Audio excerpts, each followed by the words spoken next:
accountability in leadership teams is something that nearly every CEO that I speak to raises, flags up as an issue, as a problem in their business. And CEOs of fast growing businesses really struggle to build a leadership team that they can actually hold to account and, more importantly, hold themselves to account. Because although it's the CEO's job to hold the leadership team to account, it's really the individual members of the leadership team to hold themselves to account. And that's really what we're trying to build. We're trying to build an A-player leadership team where each team member holds themselves to account. So one aspect of that is what we call functional accountability, and that's being clear on who is accountable for what in the business. And I want to record this video as this is a quick and easy video that's not going to be beautifully produced or carefully edited. And there's going to be some ums and ahs, and I'm okay with that if you are. So take from this video what you can. And if it's useful to you, then that's awesome. That's been a good outcome for me.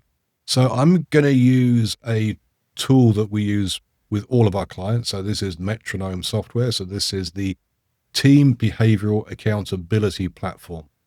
Now that's a bit of a mouthful, but as you get more familiar with the way that I work with my clients, it will become more and more apparent that what we're actually doing is we're implementing change in a business, and a big part of that change is getting team accountability in place in the business, because without that, you're not going to grow as fast as you want.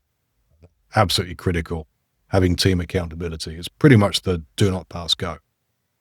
So in Metronome, let me just bring Metronome up. You can see it up on screen here. So I'm going down to the growth. So this is all about growth.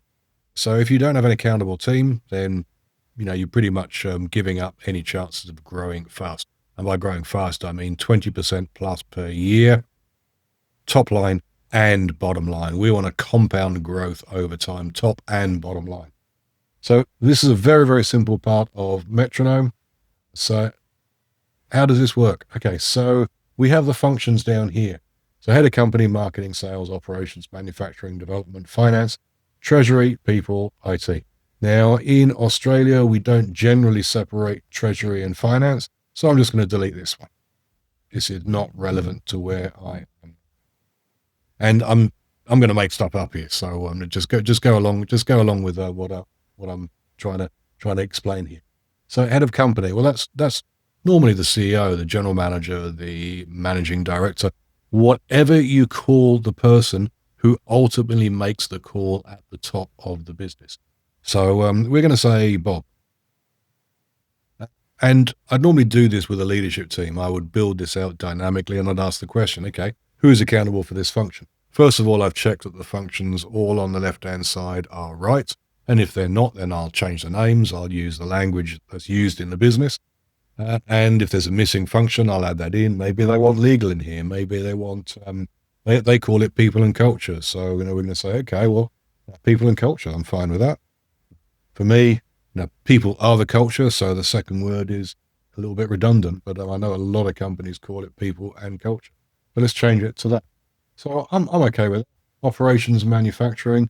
Well, this company doesn't manufacture, but the big part of their revenue generation, or how they actually get money into their bank account, is the operations part, the delivery part. But they don't make stuff. So I'm going to delete manufacturing as well. So a bit more compact. We've got 8 different functions, including the head of the company. So marketing, well, let's just say marketing is split by Nicole and Bob. So the head of the company also does some marketing. Okay. And sales, that's Kev. Kev does sales. And operations, so operations is Julie. Okay. And development, well, in Bob's former life, he was also a developer. So Bob's got that. And finance, well, finance, that is Nigel. Nigel does finance. People and culture, well, that is who's accountable for finance. So We've got a Nicole. Let's think. That's Vanessa. Vanessa and IT. That's Jim. Good old Jim. Let me spell that right. Okay, so let's sort of let's embellish this a little bit. You know, Jim also is accountable for development as well as IT. So Jim. Okay, so initially we say, okay, we've got 8 functions here, and we've got sort of numerous people's names. The first thing I'm going to ask you is, okay, so we've got 2 functions here where more than one person is accountable. So marketing, is Nicole accountable or Bob? And in development, is it Bob or is it Jim? Now, the answer I often get here is, well, we both do that. We both do that. Okay. And that's okay. You can both do that. But at the end of the day, someone needs to be accountable for it. Someone needs to put their neck on the line and say, okay, I've got this. I'm owning this. This is on me. Now, it doesn't mean that they've got to do it all. They just need to make sure it gets done. So in a small company, they may end up doing it all. But in a bigger, medium-sized, larger company, now they're going to have a team who are responsible for doing it. But the person at the top, person who owns the function, they are the one who is accountable. Yeah. Only one person can be accountable. If more than one person is accountable, no one's accountable.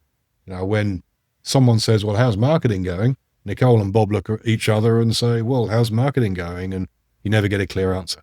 One person must always be accountable. One person and only one. And I'll stress that because it's really, really important.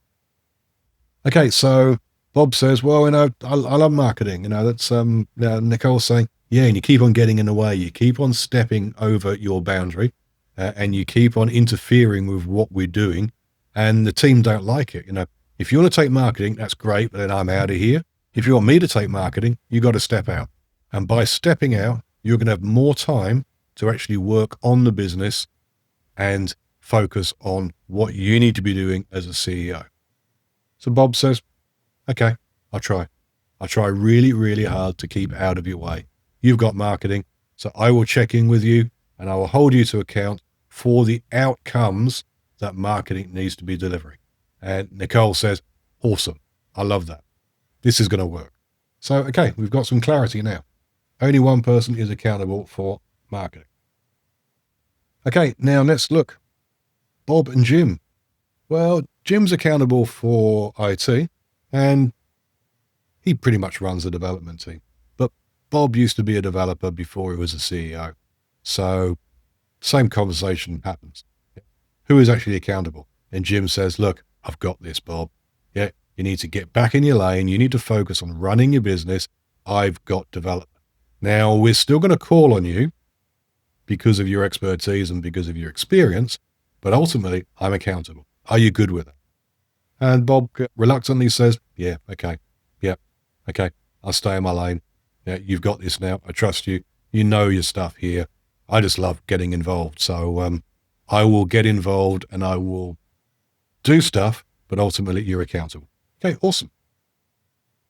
So now we've got one person accountable for each function, and only one person is accountable for more than one function. And that's Jim, IT, for development. And that's okay. They're pretty much overlapping anyway, the technology side and the development software side. And they may say, well, okay, actually development and IT are one thing, so we're just going to call it that. Well, I'm just going to leave it like this for now. So right now, we know exactly who is accountable for what in the business. Now, this is a process that I can go through with a new leadership team, and I normally get to a point where we have one person accountable for each function and no person with more than 2 accountabilities across the business. We can normally get to that outcome in about 30 to 40 minutes. Now, if you let that conversation run on without being facilitated, you could spend all day on it. So it's often worthwhile getting in a good facilitator, a good coach who can take you through the process. So that is how to build a function chart in Metronome. Obviously, you can do it on sticky notes and flip chart paper. You can do it on Miro or Mural, whatever your virtual whiteboard is. But doing this is going to give you clarity on who is accountable for what, making sure that everyone is clear about